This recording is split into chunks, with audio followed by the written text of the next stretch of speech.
Right, engine out the KH750. All the small ends look alright, all the big ends on the crank look alright.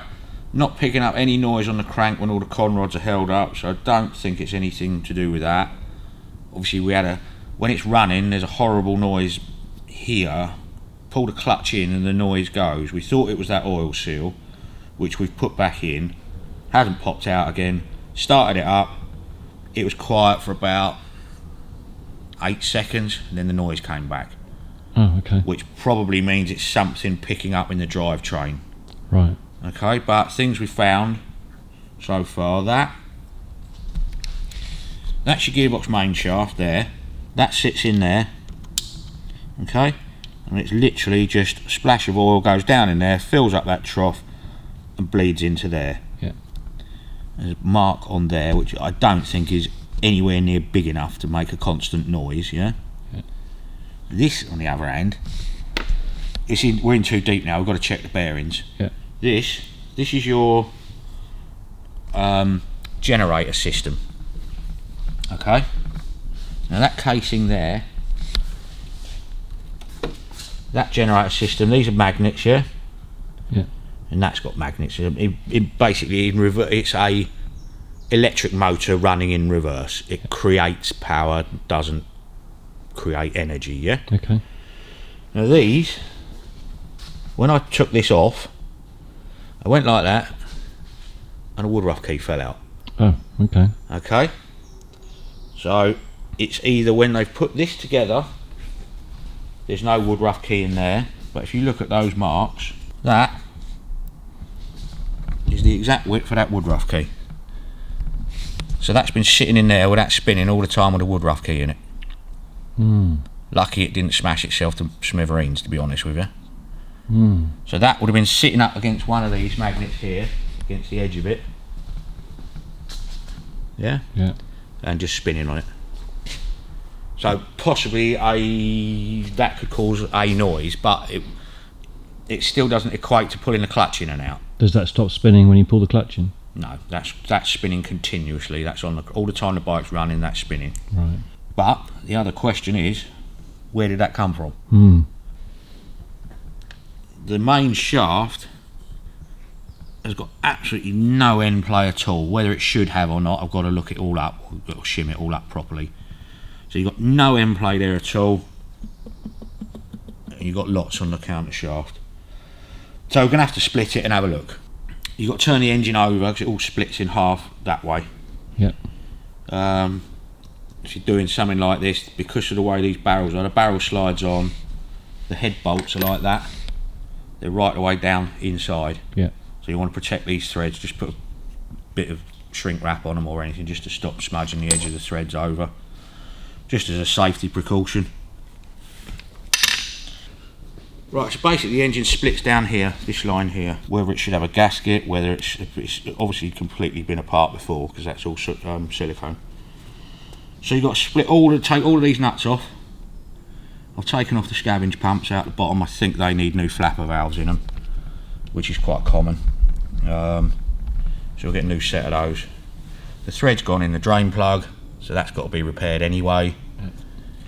So, like I say, we're sort of in too deep not to do it now. So crack everything loose.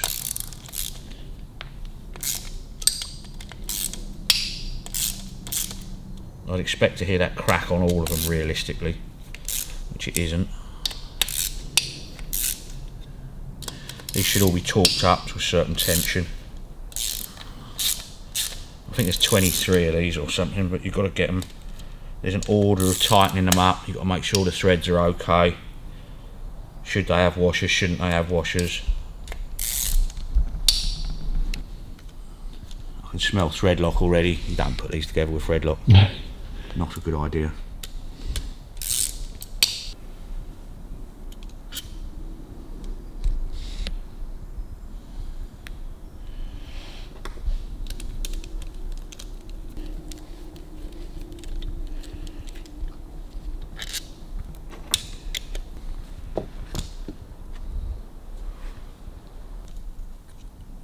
Anything on any of these, if you've got a dodgy thread, you won't torque it up right.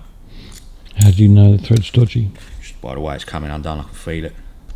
And another big no-no, which people don't understand, mild steel stud and a stainless nut. Don't do it. Mild steel and stainless together, if any metals are going to bind, they will bind between each other. I don't know whether these were originally all dome nuts or... See, that's got a nylock on it. It's all sort of a bit mishmash. If you're going to do it, get them all the same, you know? That's it. Stainless nylock.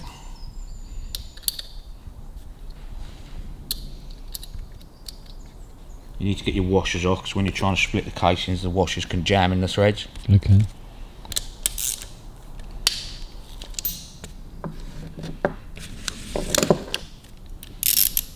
Start from the middle out.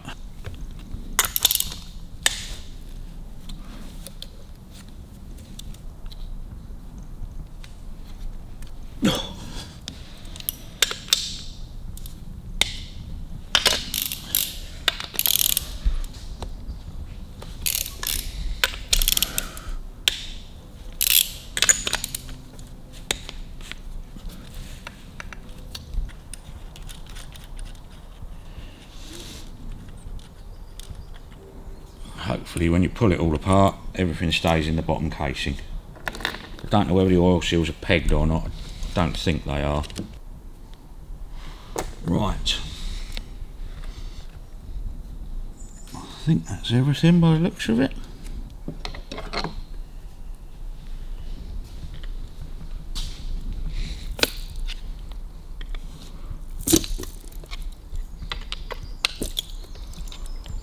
That's all staying in the bottom. That's all staying in the bottom.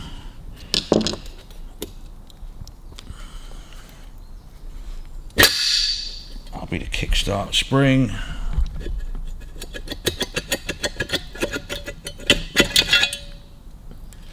Okay.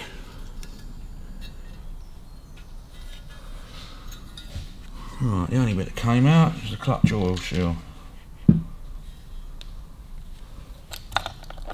That's your kickstart mechanism. We have to preload that spring when you put it in. That's obviously what just made that noise, yeah? Yeah. That's just a guide. That can stay there.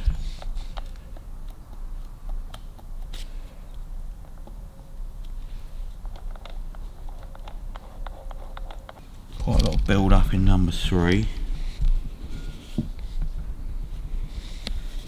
So these bearings, look, with that in, you have a groove, so it must be a half setting in there. So we'll pop those out and have a look. Main shaft out, it'll come out as one.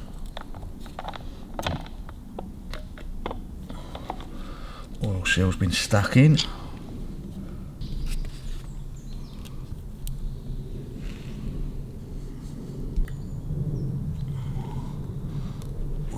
So you just have half. So I was looking, they haven't, on the top halves of the bearings, they haven't got these location rings. But because there's no groove in here, I couldn't get my head around that first of all, but it's only just half of it holds it together.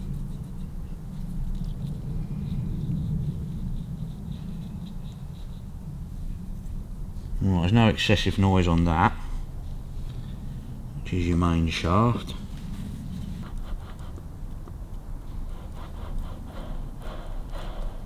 That's quite noisy.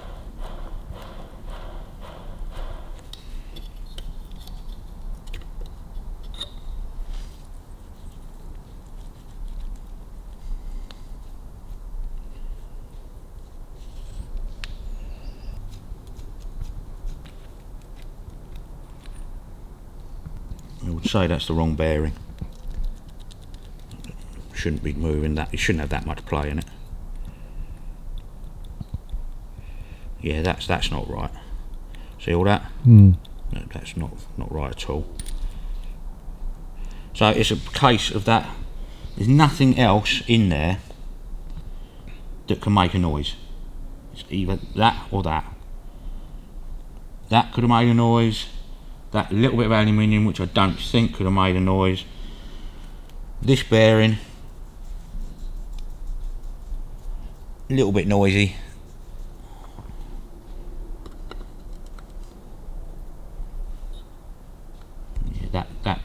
on, look, see it? See it moving side to side on the inner race? That means that's at it. Different on a needle roller like that, because that'll be loose on there, but when you put the outer to push it all back together, that's right.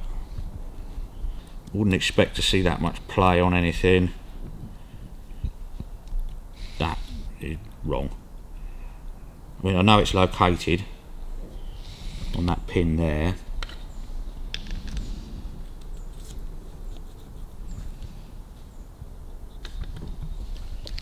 Yeah, to me there's just too much play in all of that. So it's that bearing there more than anything. Shimming up and getting that bearing right. You said the sound disappeared for a few seconds and then came back. Yeah. Any evidence of origin of the woodruff here at all yet? No, it'll be in there if it's anywhere. But I might have to make a proper puller up. See, they smash that off with a hammer. That's not the way to do it. Because you don't want to disturb any. I don't want to take that crank out if I don't have to. Because you don't want to move any of that. You drop one of them, game over, and it's £1,000 crankshaft. And being as that, the clutch sits on the end of that, that is probably the culprit, I would have thought.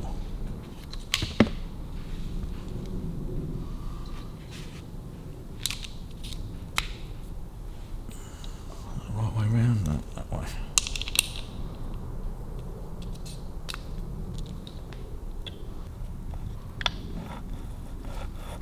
It's quite noisy on the shifter forks.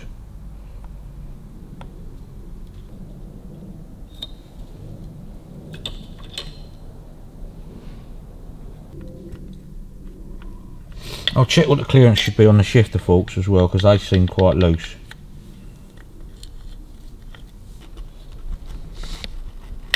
That sounds horrible, that one. It's very grindy, isn't it? Yeah, so we'll take the shifter barrel out and have a look at that as well. Right, so let's get the shifter barrel out and see if it's just the forks making a noise. These could be worn, well, they don't look it, but that doesn't mean anything, you know? Probably only go in one way, but it's just always better to mark things up. Oh, what are they? 14mm looks right, aren't they? A hammer and a little punch.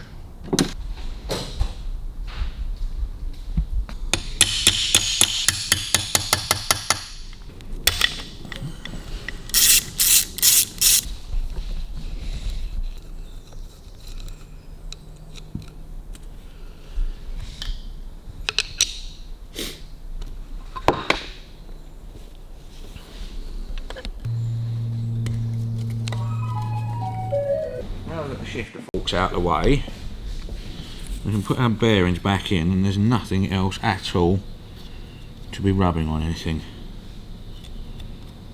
So let's see what they sound like then.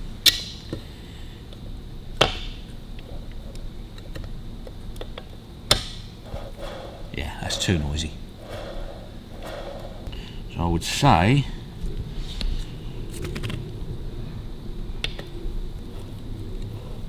that's nowhere near as noisy on that bearing, is it? Definitely not. So bung that back on.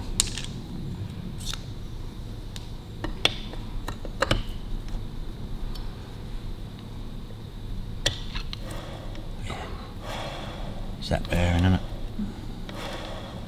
Well, let's pop this one back in. So you've got 3 bearings on this shaft. Again, noisy. So I think a couple of bearings, a reshim to get all of it, because that's all. Yeah. Well, that should be there because that's your gear selector dogs. But that main shaft, something feels a bit tight on it.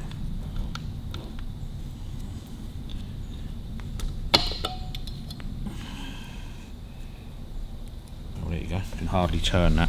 So something's wrong in the shimming between there and that lock ring there. That should be really nice and free, yeah?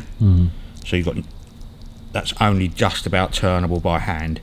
So that isn't, yes, it will work per se as a roller bearing, but it isn't right. Okay. So that's shimmed up wrong. That one is completely the opposite, look. Were you happy with what you found to be the source Not of the realistically, no. I'd have thought you'd found a lot of something nasty in there. Yeah. But that is a long way off of being right. Yeah. That bearing's definitely had it. Pulling the clutch would release that. It might just be taking that off of there very slightly, letting that bearing quieten down a bit. There's nothing inherently wrong in there. So the only thing we found, that could have made a noise, but I don't think that would have done it. I don't think it's excessive enough. That definitely will make a noise. That bearing doesn't feel right. But realistically, there isn't anything. It's got to be in there. There's nothing else can go wrong. Okay. Because of the simplicity of a two-stroke engine. That's it. You separate it. That's engine, that's gearbox. That's all we can do, I think. Okay.